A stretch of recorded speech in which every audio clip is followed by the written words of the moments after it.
Bien,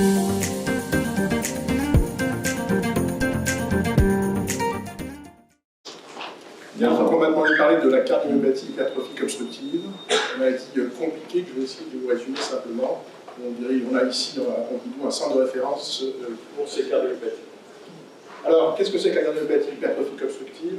C'est une maladie qui entraîne un épaississement d'une des parois du cœur qu'on appelle le septum, que vous voyez ici au milieu, marqué d'un S, qui sépare le ventricule droit du ventricule gauche, les cavités cardiaques, au fond.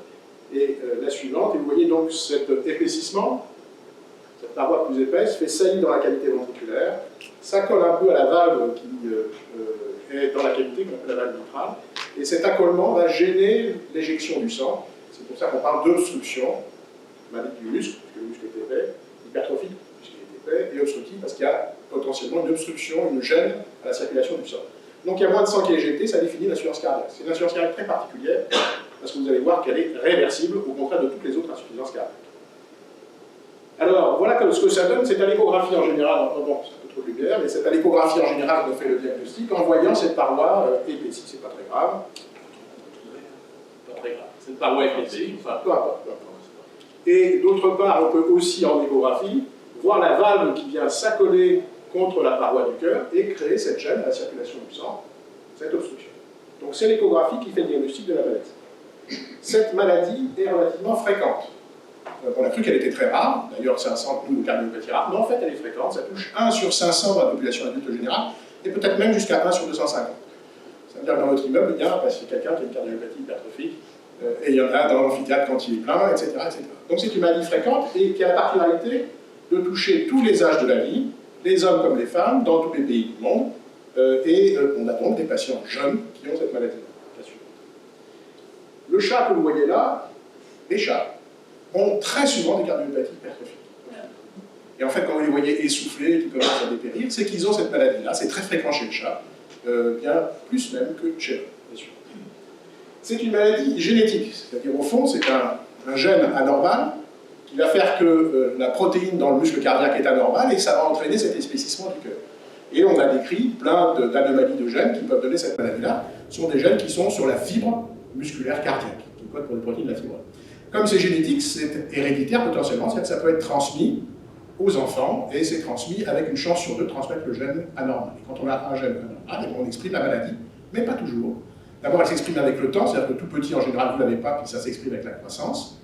Et puis, deuxièmement, tout le monde qui a le gène n'a pas forcément la maladie. Il y a 30% de porteurs qu'on appelle sains en France, c'est-à-dire qu'ils n'expriment jamais la maladie. C'est donc aussi une maladie familiale, c'est-à-dire que quand on trouve un patient qui a cette maladie-là, eh bien, il faut chercher dans la famille, par des échographies, par des tests génétiques, si d'autres personnes dans la famille, les enfants, les frères et sœurs, les parents, ont la maladie. La suivante. Alors, les symptômes de cette maladie sont très variables et absolument pas spécifiques. D'abord, dans la moitié des cas, il n'y a pas de symptômes. C'est-à-dire que les gens ne se plaignent de rien. Ils sont pas essoufflés, ils ne se plaignent de rien, c'est dans un électrocardiogramme systématique, une imagerie qu'on fait pour autre chose, qu'on va trouver. Le plus souvent, quand il y a des symptômes, c'est l'essoufflement à l'effort, comme pour l'insuffisance cardiaque classique. On fait un effort, on monte les escaliers, on est obligé de s'arrêter parce qu'on manque d'air. Parfois, il y a des palpitations, des douleurs dans la poitrine, des malaises, parfois des syncopes même, notamment à l'effort. Et puis, il y a des gens qui font des complications. Quelles sont les complications? C'est l'accident vasculaire cérébral, même chez les jeunes, parce qu'ils font de l'arythmie, qui entraîne des caillots dans le cœur qui va partir dans une artère du cerveau, une infection d'une valve, ou encore de l'insuffisance cardiaque sévère. Plus que l'essoufflement à l'effort, c'est des gens qui sont très essoufflés quand les gens qui gonflent, etc. Et puis surtout, ça peut donner des morts subites, qui sont relativement rares, parce que c'est moins de 1% patients suivis par an. C'est relativement rare, mais ça existe, et c'est surtout la cause la plus fréquente de mort subite de l'athlète de haut niveau. Souvenez-vous de du footballeur qui meurt sur un stade français en faisant du football. Et c'est aussi la cause la plus fréquente de mort subite du sujet jeune en général. Et enfin, il faut savoir que certes, il y a des complications, mais elles sont rares, et l'espérance de vie est le plus souvent bonne, et on peut vivre âgé dans pratiquement 90% des cas. Et on a un exemple récent, puisqu'il y a eu un journaliste animateur très connu, qui a une émission du dimanche, qui a écrit un livre là-dessus, et il est relativement âgé, ça coûte sans aucun problème, bien sûr. Alors quand on examine les gens, soit on ne trouve rien, soit on trouve un souffle au cœur qui correspond à la gêne à la circulation du sang, soit l'électrocardiogramme est anormal. Si on fait l'échographie, on peut trouver dans cet épaississement de la paroi. On fait des tests d'effort qui peuvent entraîner des malaises, on fait des holters, des petites boîtes qu'on porte 24 heures qui enregistrent le cœur, qui peuvent enregistrer de l'arythmie, potentiellement source de mort subite. On peut faire aussi des tests biologiques et notamment des tests génétiques. Tests génétiques qui sont faits tout simplement par une prise de sang. C'est très encadré en France. Il y a un cadre légal qui fait que, avant de faire un test, il faut voir un généticien qui vous explique ce qui va se passer, qui vous explique les conséquences du résultat génétique. Il y a un psychologue qui est au moment du rendu du test. Bref, mais c'est une simple prise de sang au bout du compte et qui doit être interprétée cependant avec intelligence, on va dire. C'est pas toutes les, parce qu'on peut proposer sur Internet de faire un test génétique. Encore faut-il interpréter ce test. Tout ce qu'on voit, toutes les mutations qu'on voit ne sont pas forcément des mutations qui entraînent des maladies. La suivante. Alors, on a différents traitements. On a d'abord des traitements qui traitent cette gêne à l'éjection du sang, qui entraîne de l'essoufflement, cette insuffisance cardiaque. On a des médicaments. Ces médicaments, ils diminuent l'épaisseur lorsque le cœur se contracte. En fait, ils vont faire en sorte que le cœur se contracte moins, et donc cette zone épaissie, au lieu de grossir quand elle se contracte, comme le biceps quand vous faites ce mouvement-là, eh ben, il va grossir moins. Donc ça va moins gêner la circulation. On a la possibilité de créer un infarctus dans la zone épaissie, en mettant un petit cathéter dans une coronaire qui donne du sang dans cette zone épaissie, en la bouchant.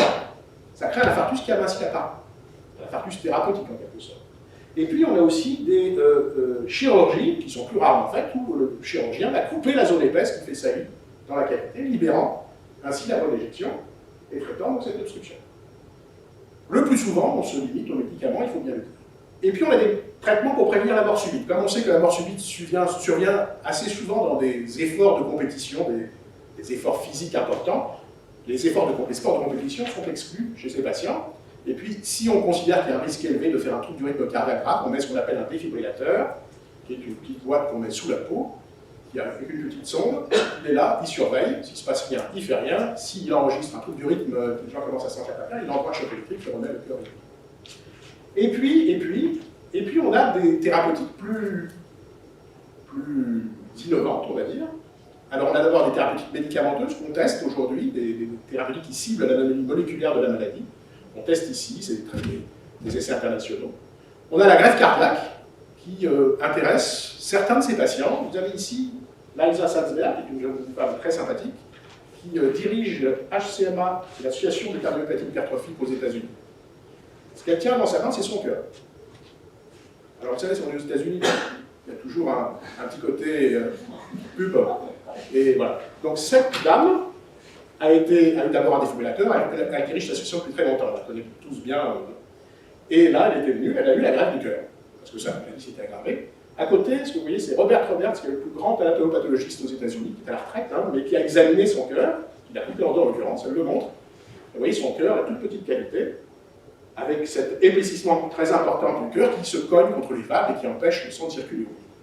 Donc la transplantation cardiaque, ça existe, et puis on a éventuellement la thérapie génique, c'est-à-dire qu'on va pouvoir manipuler les gènes de l'individu, éventuellement avant même que l'hypertrophie n'apparaisse, puisqu'on fait des enquêtes, on trouve des enfants qui ont le gène muté, on sait qu'ils vont faire des maladies parfois très graves comme l'ont fait leurs parents, et bien on pourra administrer ce gène muté par différentes thérapeutiques un peu compliquées, mais on pourra le faire, et il va remplacer le gène malade, fabriquer la bonne protéine, et peut-être éviter que la maladie n'arrive, et on a potentiellement un essai de thérapie génique qui va démarrer probablement ici, dans quelques mois.